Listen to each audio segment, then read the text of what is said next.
Hello everyone. This is a review of the Dandee Packs 35-liter standard pack, an ultralight, frameless backpack for long-distance backpacking that weighs 16 ounces.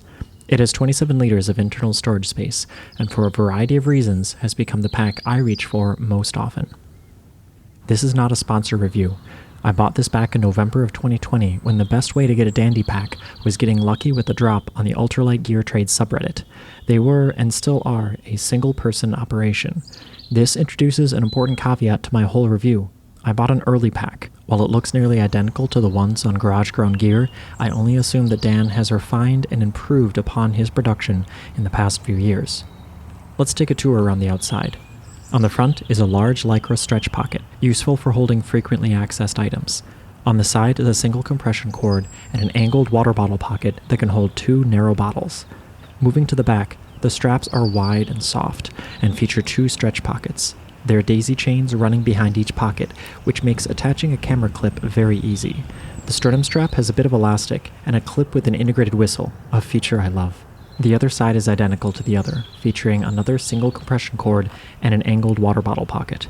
The top has a single hook-style compression strap, and the bottom features a right-handed Lycra pocket.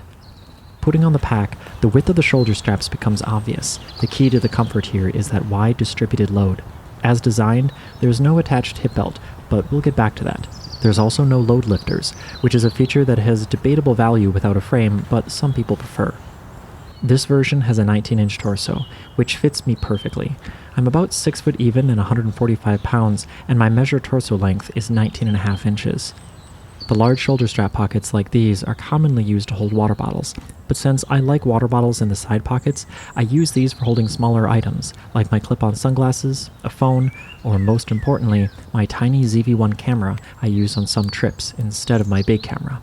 This was a game changer for me, since the mesh keeps the camera secure as I'm scrambling over rocks, but still allows for quick access and even keeps things secure while I'm taking the pack on and off. Water bottle access is a slight complaint with this pack. Because it's lower volume, the pockets don't sit as low as some other packs. This will be an issue with nearly any pack of this class, so it's a minor complaint, and in the field, I don't struggle unless I have the pack cinched up tight. It was 90 degrees when I filmed this, so I'm taking every opportunity to stay hydrated. If I'm feeling particularly lazy, I loosen the shoulder strap, and that drops the pack low enough that bottle access is easier. The pack is made of X-Pack, a high-performance, abrasion-resistant fabric with a distinctive X pattern. I'll admit that, like my G420, it was the color that first caught my eye with this pack. The Lycra mesh on the rest of this pack has varying thickness. The front and bottom pockets are slightly thicker than the shoulder pockets, although I haven't had durability issues with either of them yet. The stitching and overall quality has stood up to my use as well. Dan seriously knows how to sew. At the base of the shoulder straps are loops for attaching a hip belt. I decided to pick up a Gossamer Gear Fast Belt, and although this isn't a review of that item, I have been overall quite pleased with how it pairs with my Dandee pack. However, any hip belt designed for this attachment style should work well, and Dan does make some of his own. The Fast Belt I used does a better job transferring load to my hips than I thought, but it's important to note that with frameless packs, the contents themselves act as the frame to transfer weight, so a compressed and organized pack is important for effectiveness. Using this belt, I found I could loosen the shoulder straps to give them a rest and take nearly all the weight on my hips. This is something I do frequently on trail, alternating between hips and shoulders as areas get sore. The Fast Belt provides a minimal amount of storage. I typically use it for bug spray, sunscreen, or a tiny tripod, but it also fits more compact phones without stressing the mesh too severely, but devices above 6.1-inch screen size probably won't fit well. The front pocket is another small area of complaint in the sense that the top comes up a little too high. I appreciate the storage space, but reaching stuff at the bottom can feel a little unwieldy. However, ordering a pack directly from Dandee Packs gives you the option to select a 3/4 length. Otherwise, I find the mesh durable enough and functional. A feature I added to this pack is some shock cord to enable quick storage of trekking poles, like seen on many Osprey packs. Attaching a Gossamer Gear Light Trek pack bungee to the shoulder strap and some generic shock cord to the ice axe loop and hip belt loop makes for a surprisingly effective system that is nice to have when you need both hands free for a while, especially when stopping in towns.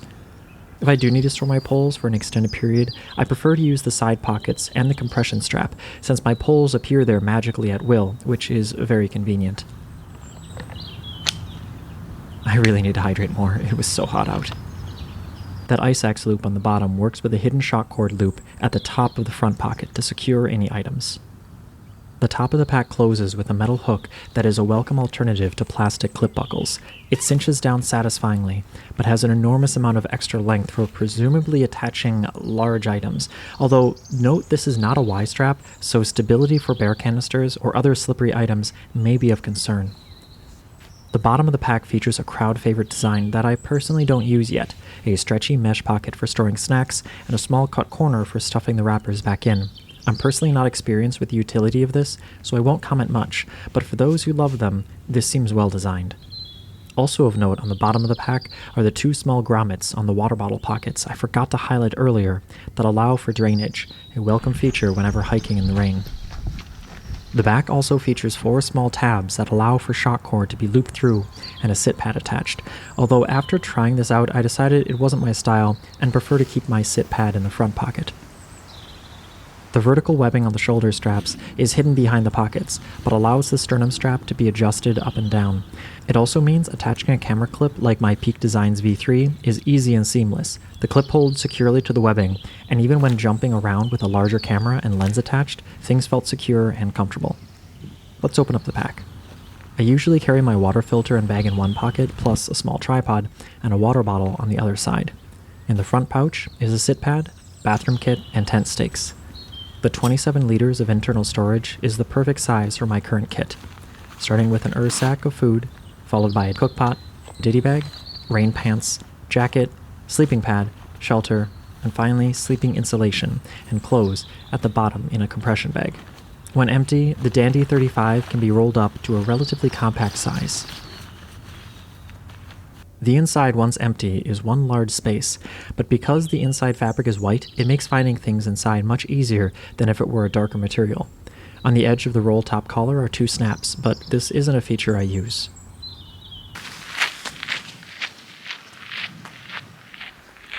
For being such a small and minimal pack, the Dandee Pack has a surprising number of features that make using it comfortable and enjoyable. When out on trail, the most surprising thing for me was the comfort. My base weight is around 10 to 13 pounds, depending on what cameras I want to take, and when loaded up with food and water, I was usually around 18 to 25 pounds. However, on a day with inconsistent water access in the Black Hills, I loaded up to 33 pounds for a few miles, and found it surprisingly manageable, but I wouldn't want to go past that for long. Out of any pack I've used, this is the one that doesn't leave me sore when I use it. The supremely wide shoulder straps are the star here. But surprisingly, the fast belt also does a great job staying comfortable and supportive through the miles. On a 24-mile day in the Bighorn Mountains of Wyoming, my shoulders and hips were comfortable throughout the entire ordeal, even if my legs were protesting by the end. Perhaps even more punishing was the 3 hours I spent in the Paris airport lines due to an ongoing strike, and even without a hip belt, the shoulder straps remained comfortable until I got onto the plane. Besides the comfort, what I love most about the Dandee Pack is its balance of features, simplicity, and ruggedness. Every single feature I highlighted has a specific way it helps on trail, but the pack otherwise gets out of your way, which means it doesn't feel unwieldy or difficult. Combine that with the rugged nature of X-Pack, and I don't have to think about this pack much. It felt more like a part of me than any other pack I've used. My favorite feature is definitely the chest pockets that keep my small ZV-1 camera secure. Nothing changed how I hike more than that feature, and it's something I'll be emulating on other packs when I take them out. My biggest test of this was on a thru hike of the Tour du Mont Blanc, where it performed fantastically. Scrambling down iron ladders, the pack was snug and secure in my body, and in sustained rain on one morning, the interior stayed nice and dry. This type of frameless ultralight pack is not for everyone, however. This is for ultralight base weights and for people that know the trade-offs and benefits of frameless packs. If this isn't packed correctly, it will be uncomfortable. 27 liters of internal space is also not a lot. Despite my praise, I would not recommend this as a first backpack. It's always best practice to kit your pack last once you know what volume and weight you're looking for. This is now the second time I've downsized significantly as I've evaluated who I am as a backpacker and what I actually need to be happy on trail. My original 60-liter Granite Gear Crown 2 is now enjoying retirement as a winter-only pack where it continues to perform like a champion, and my Gossamer Gear G420 that got me through the collegiate loop and so many other adventures is simply oversized for what I now carry. When you're in the world of lightweight gear, an understuffed pack is a legitimate performance issue since many designs need the structure of your gear to make them function well. My complaints with this pack are remarkably few. I've mentioned the awkwardly long front pocket and the slightly difficult water bottle access, but the long mesh is a personal preference, and the water bottle issue is one most small volume packs will suffer from to some degree. Any other complaints are really small feature requests I might want to experiment with, such as a few more lashing points, but nothing about how this pack was designed to function is inherently flawed or difficult to use.